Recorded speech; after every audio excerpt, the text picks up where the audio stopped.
안녕하세요. 오늘도 시청해주셔서 감사드리고요. 바로 사연 읽어보겠습니다. 세상을 살아가다 보면 내 편이 적이 되고 적이 많으면 저를 도와주는 아군도 생기게 되네요. 그리고 그 끝은 홀로서기지만 아이만 믿고 열심히 살아갑니다. 아들이 자기 엄마한테 돈 좀 지원해 준 것 가지고 아주 유난이다, 유난. 안녕하세요. 전 얼마 전 5살이 된 아들과 함께 살아가는 30대 여성입니다. 남편과는 대학 동기 모임에서 알게 되었어요. 대학 시절 4년 내내 가장 친했던 동기가 적극적으로 저희 둘을 이어줬었지요. 동갑내기인데다 전공 분야도 같아 첫 만남부터 말이 꽤나 잘 통했답니다. 저희는 그렇게 남들과 다를 바 없이 행복한 연애를 마치고 결혼을 하게 되었어요. 그리고 시댁에는 한평생 결혼하지 않으시고 시부모님과 함께 살고 계시는 고모님이 한 분 계시고 남편 위로 누나 한 분과 남편보다 10살 어린 늦둥이 아가씨가 있어요. 결혼 전 사실 저희 집과는 너무도 다른 가정 환경을 많이 걱정하기도 했었습니다. 무남 동녀인 저희 집과는 달리 늘 북적이는 시댁에서 과연 적응을 잘할까 싶기도 했었네요. 그런데 이런 제 걱정이 정말 현실이 된 건 신혼여행을 다녀온 이후였죠.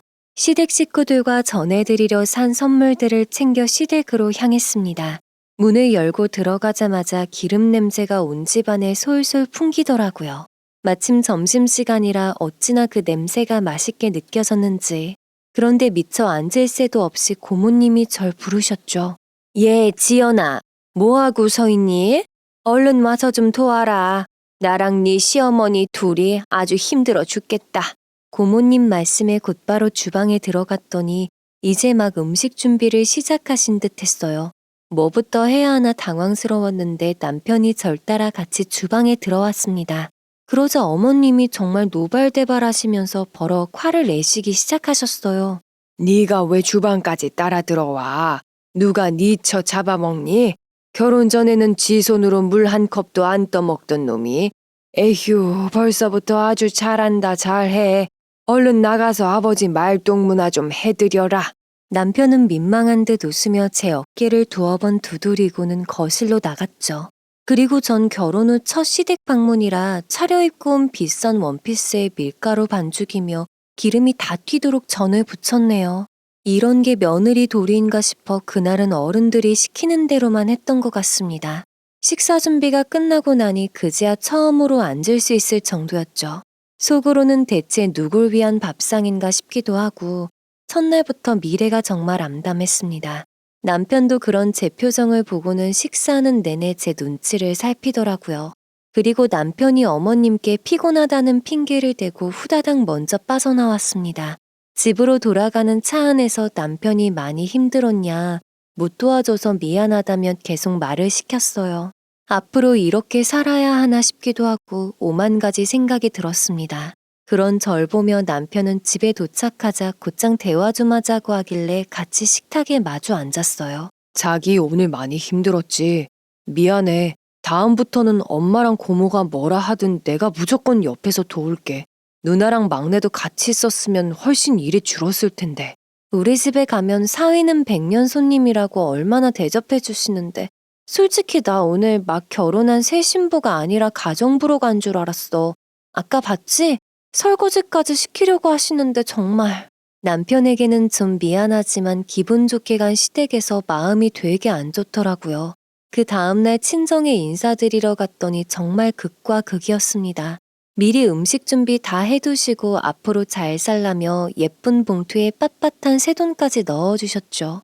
그리고 한 2주 정도 지나 토요일 아침 어머님께 갑작스러운 전화가 왔습니다. 얘 새아가 주말인데 아직 삼시세끼 다 해먹으려면 힘들지 않니? 대충 씻고 집에 와서 편하게 해주는 밥 먹고 놀다가 저녁쯤 가면 어떻겠니? 네? 아, 어머님.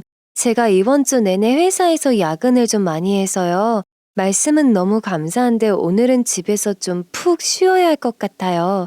챙겨주신 마음 감사히 받겠습니다. 그렇게 어머님도 별 말씀 안 하시고 전화를 끊었어요. 나름 어머님이 서운하시지 않게 잘 대처했다고 생각을 했는데 그게 아니었나 봅니다. 몇 분 뒤에 남편 휴대폰으로 전화가 걸려왔고 무슨 얘기인지 작은 방으로 가서 전화를 받더라고요. 그리고는 잠시 뒤에 거실로 나오더니 아무래도 시댁을 가야 될 것 같다고 하는 겁니다. 방금 은지한테 전화가 왔는데 엄마가 화가 많이 나셨다는데? 우리 먹으라고 반찬까지 다 만들어 두셨다니까 가서 점심만 먹고 일찍 나오자. 오후에는 우리끼리 시간 보내자. 나 정말 피곤해.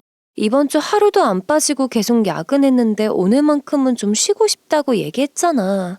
남편은 어떻게든 절 설득하려고 계속 애를 쓰더라고요. 결국 금방 일어나기로 하고 출발했습니다. 시댁에 도착해보니 오전 10시 좀 넘었더라고요. 저희가 도착하니 어머님이 못 온다고 하지 않았냐며 화들짝 놀라시는 겁니다. 그래서 아가씨께 전화 받았다며 서운하셨음 마음 푸시라 말씀을 드렸죠. 그리고 물 한 잔 마시려 잠시 주방에 들어갔더니 어머님이 텅텅 빈 냉장고를 열어보고 계셨어요. 그러다가 점심밥 해먹으려면 나가서 장 좀 봐와야 되겠다며 급하게 시장에 좀 가자 하시는 겁니다. 순간 이 상황은 대체 뭐지 싶었네요. 분명 전날에 저희 챙겨주신다고 반찬까지 미리 만들어 싸놓으셨다는 아가씨 말과는 달리 냉장고에 정말 커다란 김치통이랑 드시던 반찬 몇 가지 외에는 아무것도 없었습니다. 결국 조용히 남편을 불러 대충 얘기를 했더니 눈치 없는 남편이 큰 소리로 아가씨한테 말을 하더라고요. 야, 은지, 너 왜 거짓말을 해? 엄마가 무슨 반찬을 만들어서 싸뒀다는 거야. 그리고 엄마는 장도 안 봐놓고 무슨 밥을 먹으러라고 아침부터 전화를 해. 오빠랑 새언니는 반찬 챙기러 집에 왔어? 여기가 무슨 반찬 가게야? 엄마가 주말인데 다 같이 밥 좀 먹고 싶어 하길래 내가 거짓말 좀 했어. 그러길래 진작 자주 좀 오면 좋잖아. 아가씨 말에 순간 황당하기도 하고 대체 날 어떻게 보는 건가 싶어 기분도 상당히 나쁘더라고요. 남편도 아니다 싶었는지 말 가려서 못하냐며 한마디 했습니다. 그러자 아가씨는 대답도 안 하고 방으로 쑥 들어가 버렸어요. 순식간에 분위기는 안 좋아지고 아버님은 그만 가보는 게 좋겠다며 한숨을 푹 쉬셨습니다. 결국 반찬은커녕 밥도 못 먹고 기분만 망친 채로 집으로 돌아왔어요. 남편은 이왕 나온 김에 밖에서 외식이라도 하자 하는데 아무 일 없었다는 듯이 외식을 할 만한 기분은 아니었네요. 집에 와서 전 너무 피곤하고 말할 힘도 없어서 바로 침대에 누웠죠. 그런데 막 잠이 들려고 할 때 어머님께 전화가 걸려왔습니다. 네가 시집 온 지 얼마 안 돼서 잘 모르는 것 같길래 좀 알려주려고 전화 걸었다. 아무리 나이가 어려도 어쨌든 네 시누이 아니냐. 다음부터는 서로 얼굴 붉힐 일 없게 조심 좀 해줘라. 어머님, 혹시 제가 오늘 뭘 잘못했나요? 정말 이해가 안 돼서 여쭤보는 거예요. 아니 그럼 네가 잘했냐? 시집 온 지 얼마나 됐다고 벌써부터 남편한테 쪼르르 가서는 이러쿵 저러쿵 아주 뒤에서 못된 짓만 하고 그게 사이좋은 남매 이간질 시키는 거 아니냐? 정말 어머님과의 10분 남짓한 통화 시간이 제게는 너무도 길게 느껴졌습니다. 나중에서야 통화 소리를 듣고 방에 들어온 남편이 옆에선 무슨 일이냐 물으며 전화기를 가져갔어요. 그럴수록 어머님 목소리는 더 커졌고 남편은 어떻게든 어머님 화를 가라앉혀 보려고 애를 썼고요. 그러다 결국에는 어머님께서 먼저 전화를 끊으셨고 남편은 한숨을 푹 쉬며 고개를 절레절레 내저었습니다. 주위에서 시댁 문제로 싸우게 된다는 말을 들어도 남의 일인 줄만 알았습니다. 그런데 막상 겪어보니 그럴 수밖에 없겠더라고요. 결국 그날 처음으로 남편과 부부싸움을 하게 되었습니다. 게다가 서로 자존심도 강한 편이라 누구 하나 먼저 손 내미는데 시간이 좀 걸렸었죠. 며칠간의 냉전 상태가 지나고 겨우 화해를 한 뒤 오랜만에 외식을 하러 나갔어요. 와인도 한 잔 마시며 한참 기분 좋게 보내는데 남편이 조심스럽게 말을 꺼내더라고요. 이번 주말에 엄마가 집으로 좀 오라고 하시네. 누나네도 온대.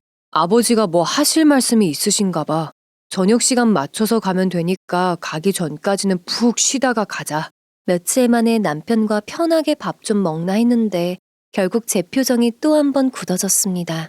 저번 일 이후로 어머님을 어떻게 대해야 할지 사실 혼란스러운 상태였거든요. 하지만 계속 피하기만 할 수는 없는 일이기에 부딪혀보자 마음먹었습니다. 며칠 후 토요일이 되었고 남편과 평일에 미처 못했던 집안일을 싹 해두고 늦은 점심을 먹었습니다. 그리고 남편과 집 근처 카페에 가서 느긋하게 차 한 잔 마시고 케이크가 맛있기로 유명한 곳이라 예쁜 걸로 포장해서 시댁으로 출발했어요. 시댁에 도착해서 집 안으로 들어가니 이미 형님을 포함한 시댁 식구들이 모여 계셨어요. 고모님께서는 무슨 일인지 자리에 안 보이셨고요. 그래, 왔냐. 귀한 며느리 얼굴 오랜만에 보는구나. 넌 어쩜 그렇게 안부 전화 한 통을 안 하니? 내 주변에 며느리 본 친구들 다들 일주일에 3번은 안부 전화 꼬박꼬박 받는다고 하더라. 앉자마자 기다렸다는 듯이 절 향해 화를 내시는 어머님 반응에 사실 예상은 했습니다.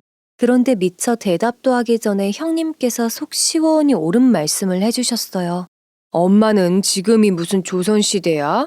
안부 전화는 무슨. 그러는 엄마 아들이나 딸들은 평소에 전화를 그렇게 잘해? 우리 엄마도 꼭 시어머니 노릇을 하려고 그러네. 옳게 걱정 말고 편히 있어. 남편은 여전히 말 한마디 제대로 못하고 어머님 눈치 제 눈치 번갈아가며 살피고 있었고요. 그나마 시댁에서 유일한 제 편은 형님뿐인 것 같았죠. 그러다 곧바로 아버님이 밥 먹기 전에 본론을 꺼내셨습니다. 다름 아니라 이제 너희들도 나이 먹을 만큼 먹었고 이제는 나도 자식 덕 좀 봐야겠다. 이 집 담보로 받은 대출금 남은 걸 너희들이 십시일반에서 좀 처리해줬음 한다. 이 늙은 애비가 이제라도 얼마 안 남은 인생 좀 편히 살아보게 너희들이 좀 도와줘라. 예상치도 못했던 아버님 말씀에 순간 아무도 말을 못하고 있었습니다. 그러다 정적을 깬 건 아가씨였는데 대체 무슨 자신감인지 얼마냐며 액수부터 여쭙더라고요. 그런데 남은 대출 금액이 자그마치 8,500만 원이었습니다. 누군가에게는 얼마 안 되는 금액일 수도 있겠지만 아직 신혼집 담보대출도 갚지 못했고 앞으로 아이도 키워야 할 제게는 너무 큰 금액이었어요. 더군다나 남편에게는 이미 학자금 대출로 받았던 대출금이 절반이나 남아있는 상황이었죠. 무슨 말이라도 해보라는 심정으로 남편을 바라봤더니 울 것 같은 표정으로 고개만 떨구고 있더라고요.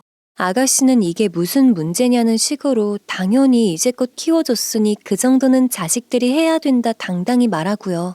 은지 넌 취업도 못한 애가 무슨 힘으로 그 돈을 갚겠다고 까불고 그래. 아빠, 우리 새남매 키워주신 건 감사하지만 갑자기 하루아침에 몇 천만 원을 어떻게. 게다가 나랑 영훈이는 이미 결혼까지 했는데 같이 사는 사람이 좋아하겠어요? 이건 아닌 것 같아 정말로. 형님 말씀에 아버님은 남편 생각을 여쭤보셨고 남편은 우물쭈물 제대로 말도 못하더라고요. 결국 나서지 않으려던 제가 나설 수밖에 없었죠. 기분 나쁘시지 않도록 예의 갖춰서 제 생각과 저희 상황을 말씀드렸습니다. 그런데도 시부모님 생각은 변함없으셨고 오히려 냉담한 반응을 보이셨어요. 급기야는 제 친정 부모님까지 언급하시면서 시부모는 부모도 아니냐 말씀을 하시더라고요. 더불어 어머님이 하시는 말씀이 참 황당하고 어찌 저런 말씀을 대놓고 하시나 싶었죠. 순전히 이번 일은 내 배 아파 낳은 자식들끼리 의논할 문제다. 며느리건 사위건 서운하더라도 이번 일에서는 가타부타 하지 말어라.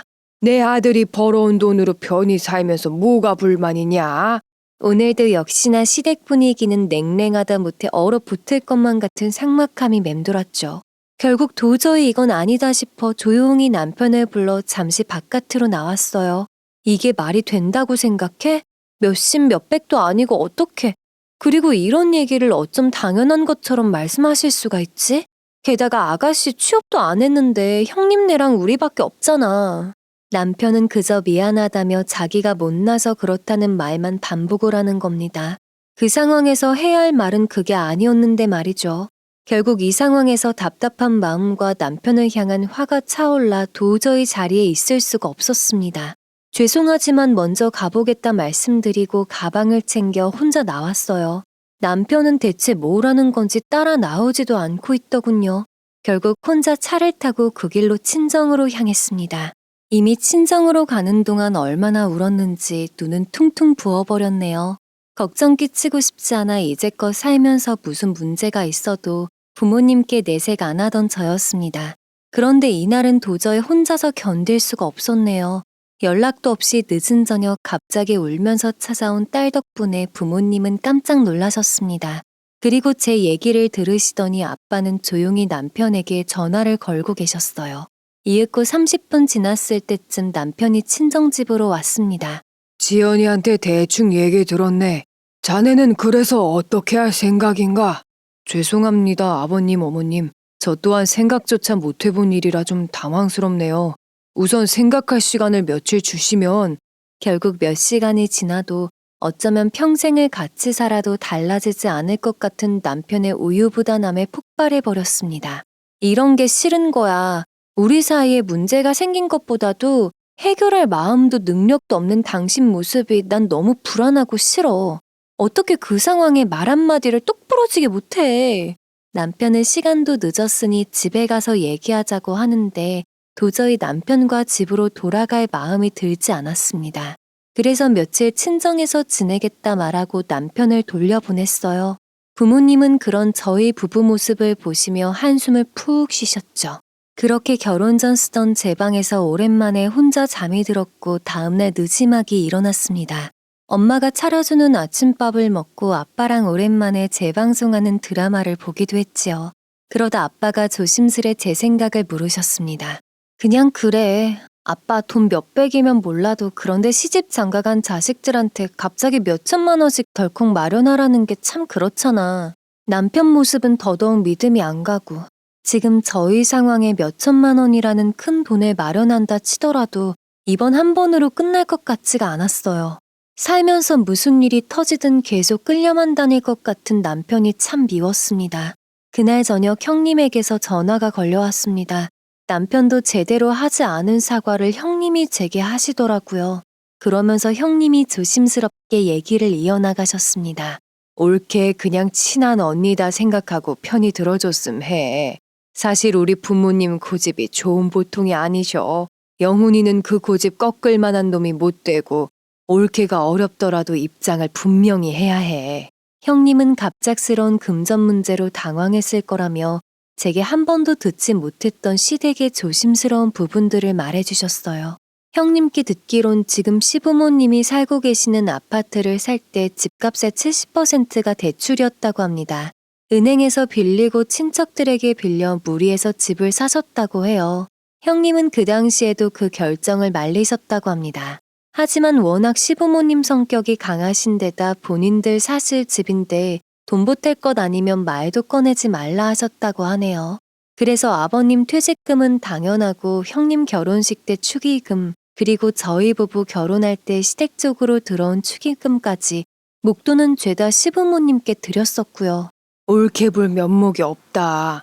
이런 말하기 정말 창피하지만 우리 아버지 퇴직하신 후로 수입이 거의 없잖아. 아마도 더 이상 대출금 내시기가 너무 벅차신 모양이야. 게다가 이제껏 생긴 목돈들은 이미 고모 문제로 다 쓰신 것 같고. 영훈 씨는 대체 왜 이런 중요한 얘기를 저한테 한 번도 안 했을까요?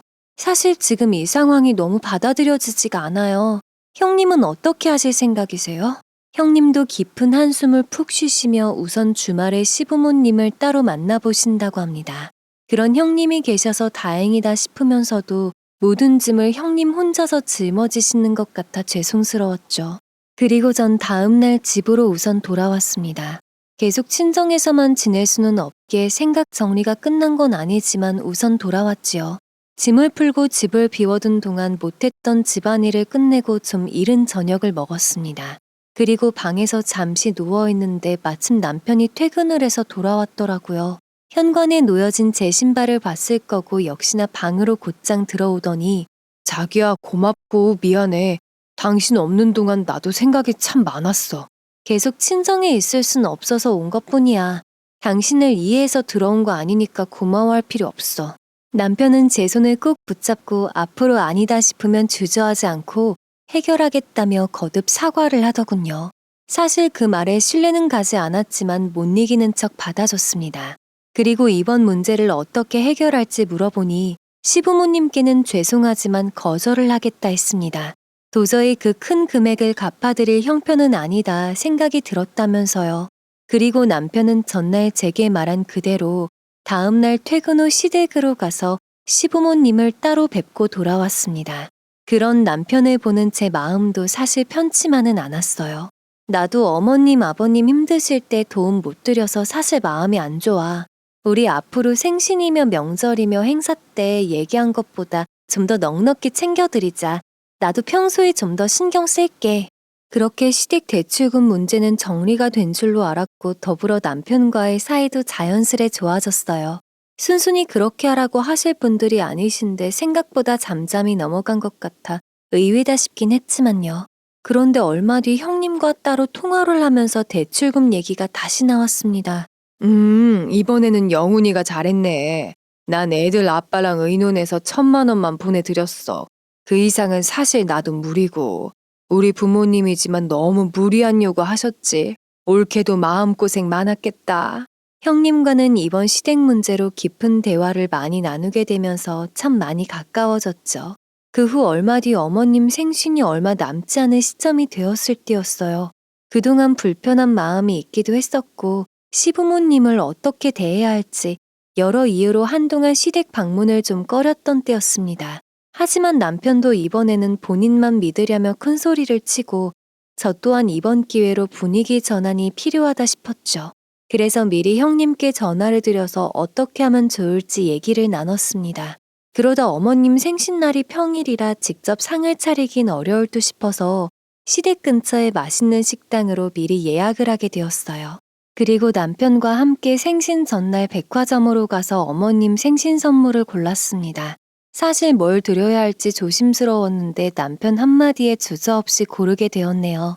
사실 우리 엄마 맨날 세일한다는 가게만 가서 아무거나 사 입으셨거든. 장모님 저번에 입고 계셨던 패딩 좋아 보이던데 그런 건 좀 비싸려나? 남편 말에 가격대는 좀 있지만 좋은 거 해드리자 싶어서 고가의 패딩 제품을 구매했어요. 그 다음날 퇴근 후 예약해둔 식당으로 출발을 했습니다. 남편 회사에서 제 회사까지 거리가 좀 있어서 각자 차로 이동을 하기로 했거든요. 남편이 저보다 30분 정도 일찍 도착을 했다는 연락을 받았습니다. 그리고 주차를 한 뒤 식당으로 들어가는데 이미 시댁 식구들 모두 와 계시더라고요. 새언니는 시어머니 생신에도 꼴등으로 오시네요. 우리 엄마 생신상도 직접 안 차려드리고 성의 없이. 식당에서 밥 먹자는 건 또 뭐예요? 오빠는 집에서 밥이나 얻어먹고 살아? 야 임마 너 새언니한테 누가 그렇게 버릇없이 구냐? 나이도 한참 어린 놈이 어디서 시누이 짓을 하고 있어. 됐다. 그만들 좀 해라. 그리고 조카 며느리께서 잘못한 거 맞는데 뭘. 내년부터는 바빠도 부모님 생신은 집에서 좀 챙기자. 1년에 한 번뿐인 생일을 남이 해주는 밥 먹어야 되겠냐. 사실 저번 대출 문제가 있고 처음으로 뵙는 자리인데 참 마음 한켠이 씁쓸해지는 겁니다.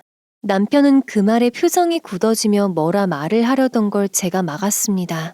그래도 어머님 생신날까지 망치고 싶지는 않았고 더욱이 오늘만은 무사히 넘어가길 바랬던 마음이었죠. 그렇게 식사를 하다가 아가씨가 뜬금없이 질문을 했어요. 생신상도 안 차렸는데 선물로 뭘 준비해 온 거냐며 다 같이 있을 때 드리라고 하면서요. 남편은 말없이 아가씨를 째려봤고 저 또한 사실 기분이 좋을 수가 없었습니다. 10살이나 어린 아가씨가 자꾸만 저한테 잔소리를 하며 가르치려는 상황이 좋을 수만은 없겠죠. 그래도 어머님도 기대하고 계시는 듯하고 그 자리에서 쇼핑백을 전해드렸습니다. 어머님은 고맙다며 바로 열어보시더니 실망한 표정을 지으시는 겁니다. 예, 너는 무슨 패딩을 사왔니? 남들은 며느리가 비싼 가방도 척척 잘만 사줘서 그렇게 모임 때마다 자랑을 해대는데. 엄마 이거 엄청 비싼 거야. 엄마 안 입을 거면 나 주면 안 돼? 우와, 오빠랑 새언니 돈 잘 버나 보다. 전부터 궁금했는데 새언니는 한 달 월급이 얼마예요? 보니까 언니 차도 좋던데? 아가씨 질문에 좀 당황스러워서 뭘 그런 걸 묻냐며 대충 얼버무리고 넘어가려 했습니다. 그러자 저희 신혼집은 얼마에 산 거냐, 결혼 전까지 모은 돈은 얼마나 되냐며 정말 사적인 질문을 계속 해왔습니다. 그래서 결국 제 표정도 점점 굳어져 가고 어머님은 이 와중에도 아가씨 편을 들고 계셨죠. 예, 애가 어려서 궁금한 게 많아서 그러니까 네가 이해해라. 아직 취업도 못 해봤고 결혼도 안 해봤으니 얼마나 궁금하겠냐. 그나저나 이 패딩이 그렇게 비싸냐? 얼마나 줬길래? 결국 듣다 못한 형님이 나서서 뭘 그리 무례한 질문들을 하냐며 말려주셨네요. 남편은 눈치도 없이 식사만 열심히 하고 있었고요. 이 상황에 전 빨리 식사가 끝나서 집에 가고 싶다는 생각뿐이었습니다. 그런데 어머님이 비싼 선물도 받았으니 집에 가서 과일이라도 먹자고 하시는 겁니다. 아가씨도 오랜만에 집에 좀 들렸다가라며 맞장구를 치고 참 곤란한 분위기였죠. 결국 그날 식사를 마치고 나서 시댁으로 향했습니다. 어머님은 곧바로 주방에 가셔서 커피랑 과일을 내오셨고 아가씨는 방으로 쑥 들어가 버렸었죠. 어색하게 대화를 나누며 후식을 먹으니 어느덧 시간이 10시가 되어 갔습니다. 너무 피곤해서 집에 가고 싶다는 생각뿐이었죠. 마침 할 말도 다 떨어진 분위기라 남편에게 조용히 빨리 가자며 눈치를 줬어요. 그제야 남편이 다음날 출근도 해야 해서 가보겠다며 말씀드리고 나오게 되었습니다. 집으로 가는 차 안에서 제 기분이 안 좋아 보이니 남편이 뭐 때문에 그러냐 물었습니다. 자기는 그렇게 변한다고 하더니 대체 뭘 변하겠다는 거야? 오늘도 답답하게 구는 당신 대신해서 형님이 내 편도 들어주시고 아가씨는 만날 때마다 실례되는 질문들을 참 많이 하시네. 그러자 제 말에 남편도 기분이 좀 상한 모양인지 아무런 말도 없이 묵묵히 운전만 하더군요. 그렇게 집으로 돌아와 너무 피곤한 나머지 씻고 바로 잠이 들었습니다. 그리고 다음날 회사에 출근해서 정신없이 오전이 지나가고 점심시간이 되어 밥을 먹고 있었습니다. 갑자기 어머님한테서 전화가 걸려왔어요. 저희 회사 앞에 오셨다며 갑자기 좀 내려와 보라는 말을 하시길래 굉장히 놀랐죠. 구내 식당에서 밥 먹다 말고 헐레벌떡 나가보니 아가씨와 함께 두 분이 서 계시는 겁니다. 어머님이랑 아가씨가 갑자기 저희 회사까지 어쩐 일이세요? 예, 여기 건물 안에는 직원들밖에 못 들어가냐? 좀 들어가서 구경 좀 해보면 안 되냐? 이게 무슨 소리인가 싶어 되물으니 어머님이 우선 근처 카페로 절 데리고 가셨습니다. 그리고 어쩐 일인지 웃는 얼굴로 상냥하게 일하느라 고생 많다는 말씀을 해주시더라고요. 속으로는 이게 무슨 상황인가 싶어 얼떨떨하게 앉아 커피 한 잔을 마셨네요. 그러다 어머님이 눈치를 슬쩍 보시며 본론을 꺼내셨습니다. 너도 알다시피 은지 얘가 몇 년째 취업도 못하고 집에만 있잖니. 그래서 너네 회사에 자리 하나 좀 마련해주면 좋을 것 같아서 왔다. 들어보니 월급도 꽤 받는다고들 하던데 괜찮지? 옆에 앉아있던 아가씨도 이때다 싶었나 봅니다. 생전 하지 않던 애교 가득한 목소리로 절 어찌나 상냥하게 불러대는지요. 당황한 기색으로 제 딴에는 최대한 배려해서 거절을 했습니다. 저 역시도 사실 괜찮은 대학을 나왔음에도 지금 다니는 회사에 어렵게 취업을 했거든요. 반면에 아가씨는 멀쩡한 대학을 다니다 말고 집안에는 한마디 말 없이 자퇴를 했었죠. 덕분에 한바탕 집안은 뒤집어졌었고 아가씨는 자퇴 후 한동안 느닷없는 재수를 했습니다.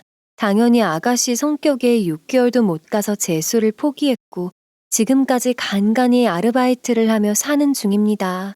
어머님 죄송한 말씀이지만 저희 회사 들어오려고 4년제 대학 나와서 열심히 자격증 딴 사람들도 수두룩하게 떨어져요. 아가씨가 그래도 저희 회사랑 접점이 있다면 모를까 죄송해요.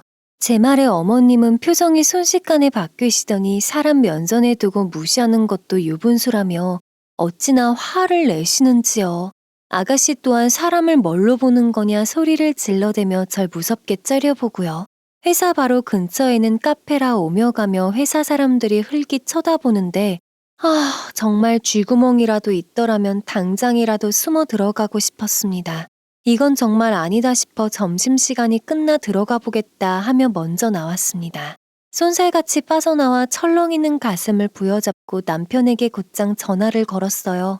흥분한 탓에 말이 빨라지고 목소리가 커졌는데도 남편은 아주 느긋느긋 전화를 받더군요. 미안해 여보, 당신이 곤란했겠네. 엄마가 나쁜 뜻으로 그러신 건 아닐 거야. 은지 걔도 얘가 말주변이 없어서 그렇지. 속은 얼마나 여리고 착한 앤데 너무 나쁘게만 생각하지 말고. 당신 지금 좀 너무 흥분한 것 같아. 우선 화 좀 가라앉히고 천천히 얘기하자. 제 입으로 똑똑히 좀 전의 상황들을 전했음에도 남편은 교묘하게 시댁 식구들만 감싸고 돌았어요. 그 순간 회사 로비에서 창피한 줄도 모르고 서러워 눈물이 뚝뚝 떨어졌습니다. 이런 사람을 믿고 과연 같이 살아도 되는 건가 싶은 생각도 들었고요. 그날 하필이면 저희 팀원 중 한 명이 제 이런 모습을 보게 되었고 자리에 가니 팀장님께서 먼저 일찍 퇴근하라고 하시더군요. 덕분에 그대로 옷이랑 가방만 챙겨 나와 무작정 친정으로 향했습니다. 느닷없이 퉁퉁 부은 눈으로 온 딸을 보며 엄마도 놀라셨죠. 어린아이처럼 친정엄마를 부둥켜 안고 아주 한참을 울었습니다. 나이 30이 넘어도 엄마 앞에서는 영락없는 애기가 되어버리는 거 있죠. 어느 정도 감정이 좀 진정된 후에 엄마와 찬찬히 얘기를 나눴습니다. 우선 당분간이라도 여기 있으면서 아무 생각 말고 좀 쉬고 싶어. 이 상태로 그 사람 마주해봐야 싸움만 날 것 같고 난 나대로 서운하고 화나는 감정 때문에 좋은 말 안 나올 것 같아. 그래, 지연이 네 생각이 그렇다면 그렇게 해라. 세상에 안 싸우고 사는 부부 없다지만 아무리 지지고 볶더라도 위해줄 줄 알면서 살아야 하는 법인데. 그렇게 이틀을 친정집에서 회사로 출퇴근하며 보냈어요. 남편은 걱정도 안 되는지 전화 한 통도 없었습니다. 문자로 친정집에 갔냐고 묻는 게 다였지요. 그러던 중에 형님에게서 전화가 걸려왔습니다. 옳게 나야. 사실 나도 이런 말 선뜻 입이 안 떨어져서. 글쎄 영훈이 자식이 옳게 몰래 대출을 받아서 부모님 집 문제를 해결해드렸다고 하는 거야. 그런 줄도 모르고 감쪽같이 속고 있을 옳게가 안타까워서 내가 총대 메고 말하는 거야. 이게 대체 무슨 소리인가 싶어 처음엔 믿어지지가 않았습니다. 그러자 형님도 제 걱정을 하시면서 미안해서 어쩔 줄을 몰라 하시는 겁니다. 정말 저희 형님이 사람 하나 살린 셈이죠. 형님이 제게 알려주시지 않았더라면 아무것도 모른 채로 죄송한 마음으로 살 뻔했으니까요. 시댁 대출금이 8,500만 원이었는데 그중 형님이 1,000만 원을 주셨고요. 그 외에 나머지 돈 7,500만 원은 모조리 남편 대출금으로 갚았다고 합니다. 그 말을 듣고 있는데 정말 기절하는 줄 알았어요. 이 인간을 대체 어떻게 해야지 갈피를 잡을 수가 없었습니다. 마음 같아서는 당장 쫓아가서 가만두지 않고 싶었지만 시댁이 껴있는 문제라 감정대로만 할 수도 없는 일이었습니다. 그렇지만 형님과 통화를 하면서 남편과는 더 이상 함께 살 수 없겠다는 굳은 결심을 했습니다. 부부 사이에 이미 신뢰가 다 깨진 마당에 앞으로 뭘 믿고 같이 살 수 있겠어요. 아직 아이라도 안 생겼으니 정말 천만다행이라고 생각을 했었죠. 우선 이혼은 피할 수 없는 선택이 되어버렸고 남편에 대한 배신감을 어떻게 해야 할지 몇 날 며칠 고민했습니다. 결국 회사에는 사정을 대략 말씀드리고 급히 휴가를 냈어요. 그리고 친정 부모님께 너무 불효만 하는 딸이 되어버렸습니다. 끝까지 잘 사는 모습 보여드렸어야 하는데 죄송해요. 앞으로 저 혼자서 행복하게 씩씩하게 잘 살게요. 그간의 사정을 모두 들으신 제 부모님은 저 못지않게 펄쩍 뛰셨습니다. 그리고 그 길로 부모님과 함께 시부모님 계시는 시댁 집으로 왔습니다. 그런데 회사도 그만둔 건지 뭔지 출근해야 할 시간에 소파에 누워있는 남편을 보게 되었죠. 절 보고는 토끼마냥 눈이 동그래진 남편에게 곧장 다가가 뺨 한 대를 날렸습니다. 그러자 시어머님은 어디서 하늘 같은 서방 뺨을 치냐며 당장 제 머리채라도 휘어잡으실 기세였어요. 그러자 남편도 처음에는 이게 무슨 짓이냐며 되묻더니 이내 저희 부모님 눈치를 보며 어머님을 말리더군요. 당신 갑자기 이러는 이유라도 좀 알자. 내가 뭘 잘못했다고 어른들 계시는 자리에서 내 뺨까지 때리는 거야? 어쩜 시부모님과 아가씨 그리고 남편 모두가 쉬쉬하며 저 하나를 속여놓고도 이렇게 뻔뻔할 수가 있을까요? 결혼 생활하는 동안 남편에게만큼은 섭섭치 않을 만큼 잘했다고 생각해왔습니다. 그리고 답답한 면이 있기는 해도 속은 참 따뜻한 남자라고 믿었는데 결국 제 입에서 끝내자는 말이 나오게 하더라고요. 갑자기 당신 그동안 어머님, 아버님, 아가씨까지 다 같이 짜고 날 잘도 속였더라. 나 몰래 대출받아서 시댁집 빚 다 갚아드리고 그것도 모르는 나는 도움도 못 드려 죄송한 마음에 용돈 챙겨드렸는데 이런 내 모습에 속으로 얼마나 비웃었어. 제 말에 아버님은 민망하신 듯 연신 헛기침을 하시더라고요. 어머님은 옆에서 되려 당당하다는 듯 큰 소리를 내셨고요. 그까짓 돈 몇 푼에 친정 부모까지 모셔와서 잘하는 짓이다 하시면서요. 부부 사이에 가장 중요한 것이 전 신뢰라고 생각해온 사람입니다. 지금 역시도 그 생각은 변함이 없고요. 그런데 이렇게 믿음을 저버리고 시댁에서는 저 몰래 효자 노릇 다 하고 제 앞에 와서는 자기 부모님 불쌍하지 않냐며 청승을 떨었죠. 너무도 분통해서 도저히 참을 수가 없었습니다. 더군다나 월급도 뻔한 회사원이 대체 무슨 배짱으로 그 큰 돈을 덜컥 대출을 받았는지도 참 답답했습니다. 흥분을 가라앉히고 자리에 앉아 차분히 얘기를 시작했습니다.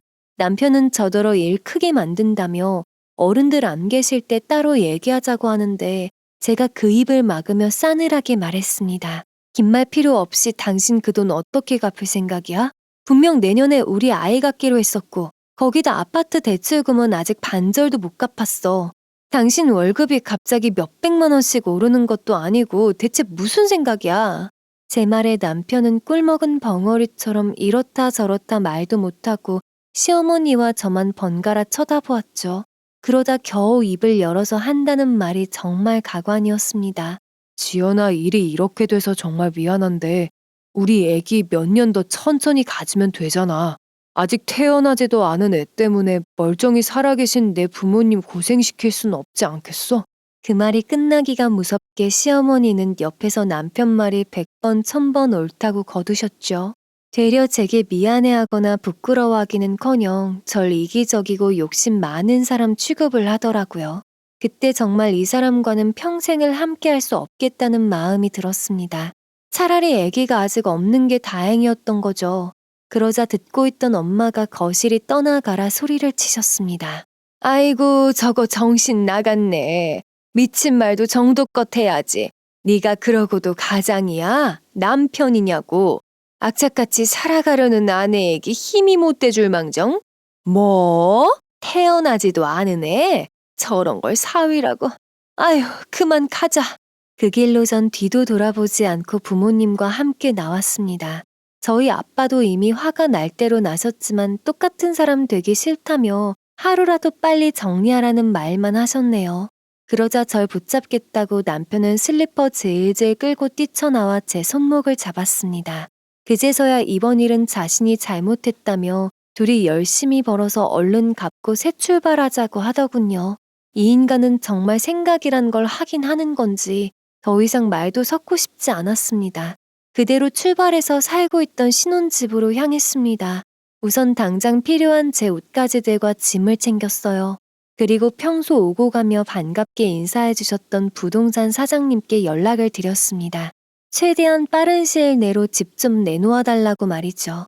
저희 회사에서 직원들 부담 줄여주려고 대출이 참 잘 되어 있습니다. 그래서 이 집도 제 명의로 대출을 받아 제 앞으로 해놓은 제 집이었죠.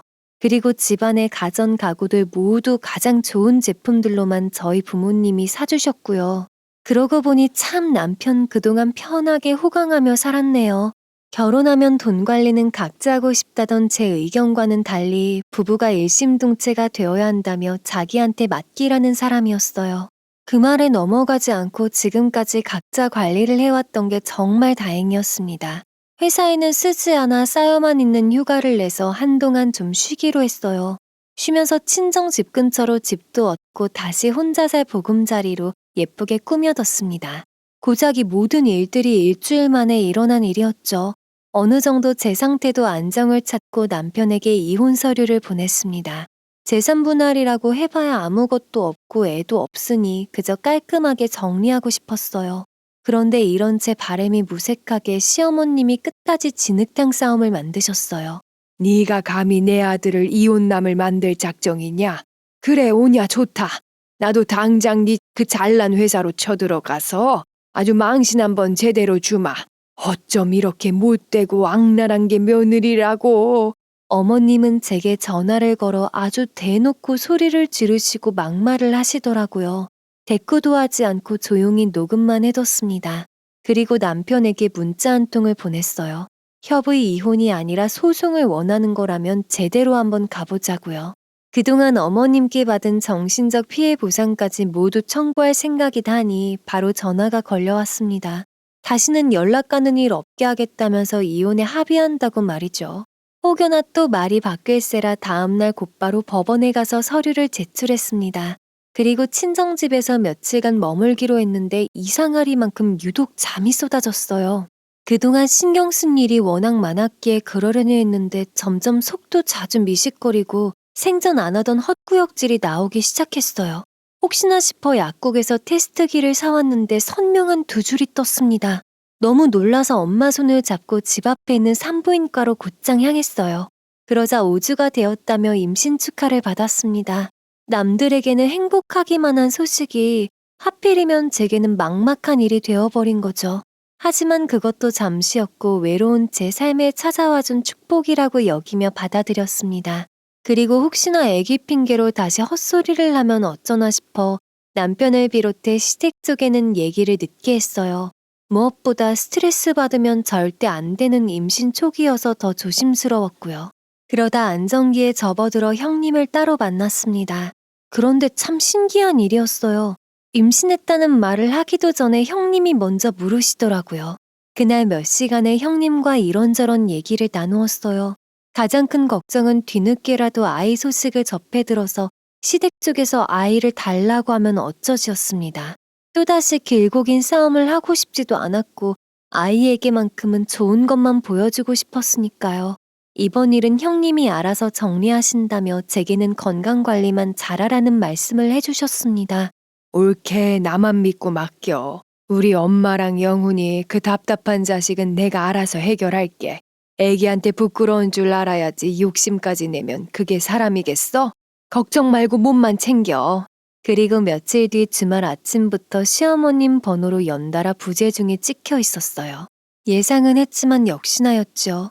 하지만 이번만큼은 달랐습니다. 더 이상 답답하고 우유부단한 남편만 믿던 제가 아니었으니까요. 그리고 형님께서 참 큰 도움을 많이 주셨습니다. 먼저는 시댁 식구들 모두에게 아이 얼굴은 볼 생각도 하지 말라며 단호하게 못을 박으셨어요.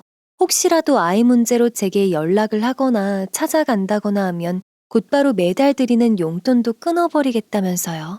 그 후로는 정말 질긴 악연이 모두 끝이 났구나 싶어 다시 안정적인 제 삶으로 돌아갔습니다. 앞으로 혼자 아이를 낳아 길러낼 일이 걱정이긴 했어도 뱃속에 절 닮은 아이가 있다는 게 정말 행복하더라고요. 그때 그 힘든 시절을 모두 잘 넘기고 지금 그 아이가 벌써 5살이 되었습니다. 아이는 이제 막 어린이집을 다니고 있는데 제게 하루는 묻더라고요. 엄마, 나는 왜 아빠가 없는 거야? 그 말에 순간 철렁하면서 아이에게 미안하기도 했습니다. 그 전에는 아이가 어려 단 한 번도 아빠의 빈자리를 찾지 않았거든요. 워낙에 제가 빈자리 채워주려고 부단히 노력을 하기도 했고요. 그런데 어쩔 수 없는 건가 봅니다. 아빠를 만나고 싶다며 아빠랑 함께 살아보고 싶다고요. 평생 제 아이 얼굴은 보여주기도 싫지만 그래도 제게 남편으로서는 정말 별로였지만 아빠로서는 좋은 모습을 기대하며 한 달에 한 번 아이를 보여줬습니다. 그러다 지금은 아빠보다도 외할머니, 외할아버지를 더 사랑하는 아이가 되었습니다. 이로써 길었다면 길었던 제 삶의 순간들을 적어봤습니다. 부디 행복한 일만 가득하시길 바라며 이만 글을 마무리하겠습니다. 지금까지 긴 사연 들어주셔서 감사합니다. 여러분의 가정에는 평안만이 깃들길 바라면서 이만 마치겠습니다. 더 많은 이야기, 기막힌 사연을 듣길 원하신다면 구독과 좋아요, 알림 설정 부탁드립니다.